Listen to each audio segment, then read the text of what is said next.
Welcome to our channel. Today we how to transfer automated tagging using Shopify Inbox, beginner guide step by step clearly. Begin by logging into your Shopify admin account.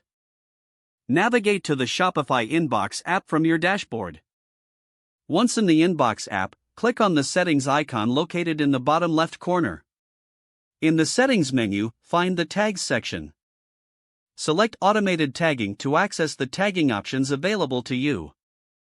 Here, you'll see a list of tags that can be applied automatically to your conversations.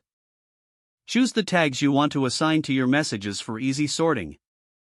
Make sure to review the existing tags you have set up. You can create new tags by clicking on the Add Tag button if needed. After setting your desired tags, look for the Save button at the bottom right. Click on Save to apply these automated tagging changes. Next, return to the Conversations section of the inbox. Engage with a customer message to see how the tags are applied in real time. Observe how your selected tags organize conversations for better management. To test the automated tagging, send a new message to your inbox.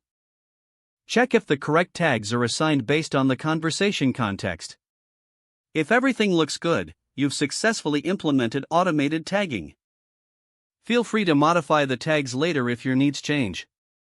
Regularly review your tags to ensure they remain relevant to your customer interactions. Congratulations on enhancing your workflow with automated tagging. If the page does not load, refresh the browser or try again in a private or incognito window. Make sure you are using the correct email address, then retype it carefully to avoid small typos. If your password is not accepted, use the reset option and create a new strong password you can remember. Check your spam folder for verification or security emails, then complete any requested confirmation steps. Enable two-factor authentication if available to improve account security and reduce unauthorized access risk. After signing in, review your profile details so your contact information and settings are accurate and current. If you see an error message, note it down and try again after restarting your device and internet connection. Log out when you finish, especially on shared devices, to keep your account and payment information secure. Don't forget to like this video and subscribe to our channel for more step-by-step tech guides.